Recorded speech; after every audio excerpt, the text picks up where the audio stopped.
Each year, Fortune magazine publishes a most admired list of the top companies in the United States. Companies that have outstanding innovativeness, quality of management, long term investment value, social responsibility to the community and the environment, people management, quality of products and services, financial soundness, and the wise use of corporate assets. Among these companies are companies like Apple, Starbucks, the Walt Disney Corporation, and Google, among many others. For my organizational design, structural, and change project, I decided to choose a company that I am very familiar with due to my commitment and employment with them for the past 2 years. The Texas Health and Human Services Commission is a great place to work, but like any other business, is imperfect and has flawed systems. An underperforming sector of the company is in the management department. The Texas Health and Human Services Commission has many leaders that communicate with each other in a form of chain of command. When communication is initiated in that form, it is difficult relating the clear message. When the message finally trickles down to the employees, the message is vague and unclear. It's kind of like a game of telephone where the message changes from the initial messenger. Micromanaging and underpreparedness from management is also an issue as communication fails. Lack of empathy and unapproachability are also issues that arise from the underperformance of management. When management shows no sense of empathy, this makes employees question their value and their place within the company. The ramifications that arise from the poor quality of management are high turnover rates, frustration within employees, noncompliance, trust issues from employees to leadership, and retaliation. The consequences of poor performance of management result in ramifications that include but are not limited to the following. High turnover rates can lead to increased workloads and responsibilities. Employees will need to pick up the extra workload, possibly leading to the cause of stress within the workplace. Frustration within the workplace can also lead to issues like dissatisfaction, disengagement, and negativity within the workplace. Due to the miscommunication resulting of poor management could lead to employees' noncompliance. Due to the lack of effective leadership and instruction, the vagueness of goal instruction can lead to the possibility of not meeting metrics. Lastly, mistrust and retaliation are also possible consequences of poor management. These issues can lead to employment termination, among other negative consequences. The relevance of underperformance of management is a very important aspect of any business. Business and its success is affected by the way leadership performs. Conflict cultures may be affected due to the fact that there is too many leaders in charge with different types of leadership. The fact of this organization is struggling with management is a problem that can lead to bigger problems. The culture of the way business is managed can affect the business following. If the business is managed in a neglectful and negative manner, it won't be successful. Management has a single biggest influence in the business as stated in organizational culture.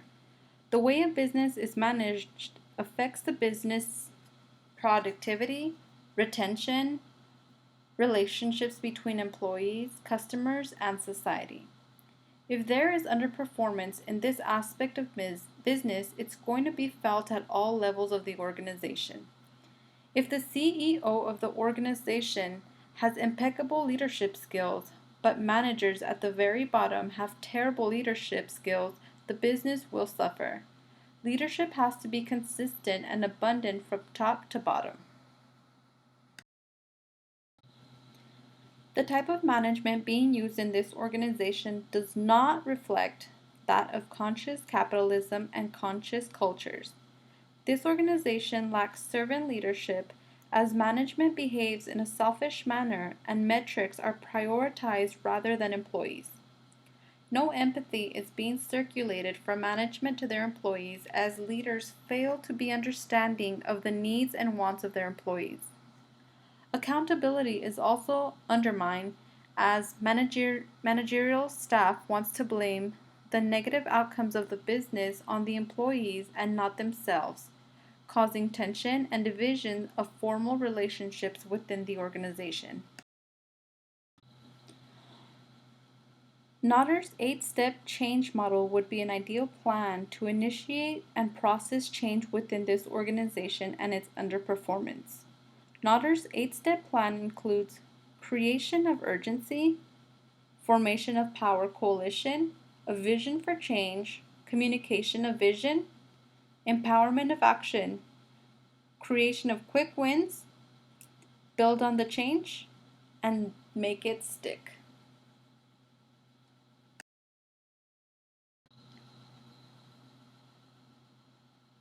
A plan to bring about necessary improvement using Notter's 8-step change model will include the awareness of the problem underperformance in management, the creation of unbiased teams that will bring light to the issue and create effective solutions, the development of a clear strategy that will transform this vision into a reality, the communication about the strategic vision to employees and all involved to gain their support in regard to this new change.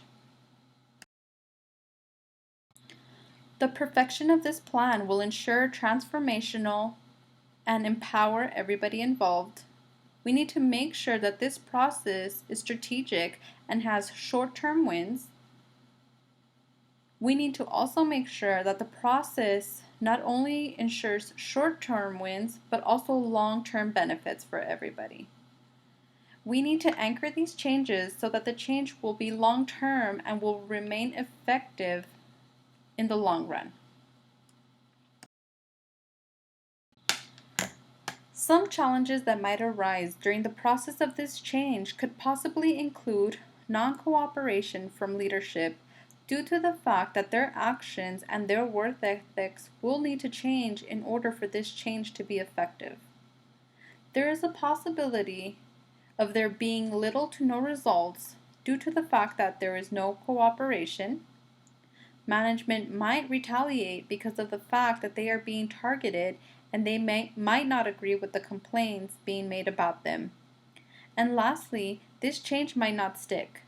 It might work for a little while, but then the situation will just go back to the way it was before because of the inability of change within superiors. Lessons that have been learned within this course mainly surround ideals of servant leadership and conscious culture. It is crucial to understand that when it comes to being in a position of power and leadership, there are many responsibilities that you automatically acquire. As a leader, you will need to put others' wants, needs, and best interests before your own. Empathy and understanding are fundamental aspects of leadership, as no one person you come across will be the same. You will need to be very open-minded and flexible.